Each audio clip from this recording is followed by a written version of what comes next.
Digital Bangladesh বলেন, smart Bangladesh বলেন, সোনার বাংলাদেশ বলেন, তাদের জন্য আজকে একটা ভিডিও নিয়ে আসছি। বাংলাদেশ বনাম ডিজিটাল বাংলাদেশ বনাম সাধারণ সৌদি আরব।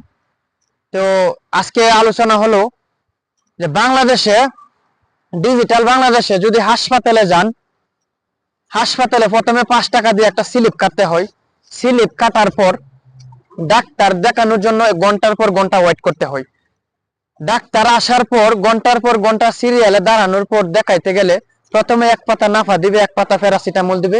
এটা সরকারি পক্ষ থেকে সরকারিভাবে সবাইকে দিয়ে দিবে। এটা সাধারণ, যে কোনো রোগের জন্য যান এই 2 পাতা দিয়ে দিবে, এটা স্বাভাবিক। আর বাকি ওষুধগুলো বাহির থেকে কিনে নিতে হয়। এটা হলো সোনার বাংলাদেশ, স্মার্ট বাংলাদেশ, ডিজিটাল বাংলাদেশ। আর সাধারণ উন্নয়নশীল সৌদি আরব নিয়ে এখন কথা বলবো। তো সৌদি আরবের যারা নাগরিক আছে তারা অসুস্থ হলে সরকারি ডাক্তার দেখানোর পর যে স্লিপটা লিখে দেয়, যে প্রেসক্রিপশনটা করে দিবে, সেই প্রেসক্রিপশন অনুযায়ী সরকারি ফার্মেসি থেকে সরকারিভাবে সরকারি হাসপাতালগুলোতে থেকে ওষুধ দিয়ে দিবে বিনামূল্যে। তার আগে বলে নেই যে আমার পিছনে যে গাড়িগুলো দেখতেছেন একের পর এক সিরিয়াল, এই গাড়িটি হচ্ছে সরকারিভাবে সরকারি গাড়ি, পোস্ট অফিসে গাড়ি দিছে এসপিএল, মানে অনেক গাড়ি। দেখেন আমি ঘুরিয়ে দেখাইতাছি, ওই যে দেখেন পিছনে দেখা যায় সিরিয়াল যে গাড়িগুলা, সবগুলো একটা জেলার মধ্যে এই গাড়ি। আরো 2টা পোস্ট অফিস আছে, ওই গাড়ির মধ্যে মনে করেন প্রায় 200 থেকে 300 গাড়ি আছে। এই গাড়ি দিয়ে বিনামূল্যে ওষুধ ডেলিভারি দেওয়া হয়। আর ওষুধ ডেলিভারি দেওয়ার আগে প্রথমে পোস্ট অফিসে আনা হয়। আমি পোস্ট অফিসে কাজ করি, তো এই পোস্ট অফিসে আনার পর ওষুধগুলো বরফ দিয়ে, যাতে গরম না হয়, ওষুধগুলো বরফের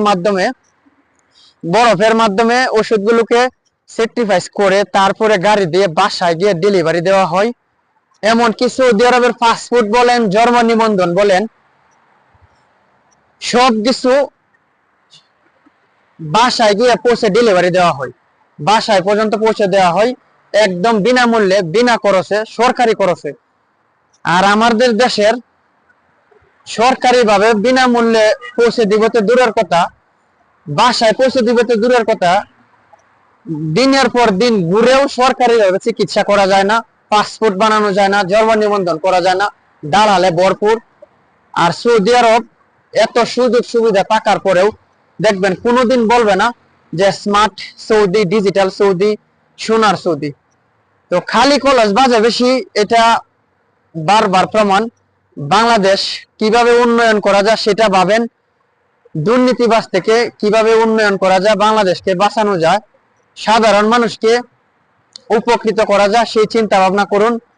আর স্মার্ট বাংলাদেশ, ডিজিটাল বাংলাদেশ, সোনার বাংলাদেশ এগুলা কথা বললেন না ভাই, পায়ে ধরি, হাতে পায়ে ধরে জোর করে বলি, এগুলা বললেন না। সাধারণ মানুষকে কিভাবে উন্নত করা যায়, প্রবাসীদেরকে কিভাবে উন্নত করা যায়, ভালো সার্ভিস দেওয়া যায়, সেই চিন্তা ভাবনা করেন, দেশকে উন্নয়ন করেন।